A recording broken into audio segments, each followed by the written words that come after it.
Bahagyang umambon kanina sa Metro Manila. Ano kaya ang nagdulot nito? Makibalita tayo mula sa ating resident meteorologist, ang ating ekspertong totoo si Ginoong Nathaniel Cruz. Mang Tani. Mel, yung pag-ambong kanina ay dulot ng Intertropical Convergence Zone o yung ITZZ na nakakaapekto dito sa Southern Luzon, Visayas hanggang dyan sa buong Mindanao.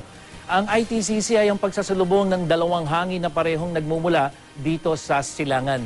Bahagyang humina naman yung hanging amihan na nararamdaman dito sa Luzon. Kaya yung ating temperature dito sa ating temperature map ay medyo malamig pa rin dito sa Northern Luzon, lalong-lalo na dyan sa Baguio. Pero bahagyang umiinit na o tumataas ang temperatura dito sa Central Luzon papunta ng Southern Luzon.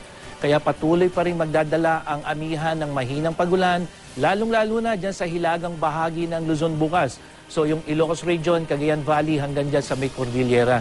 At magiging mas maaliwalas naman ang kanitan dito sa kanlurang bahagi ng Luzon, lalo na dyan sa may Zambales at dyan sa may Lawag. At kasama na rin ang Metro Manila na makakaranas ng mababang tsansa ng pagulan. At yan ay maghapon, Mel, 20% sa tanghali at lalong bababa 10% pagdating ng gabi.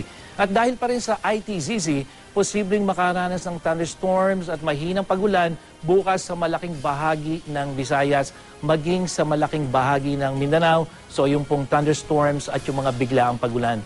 At dahil sa hanging amihan, magiging mataas ang alon dyan sa mga seaboards ng Northern Luzon.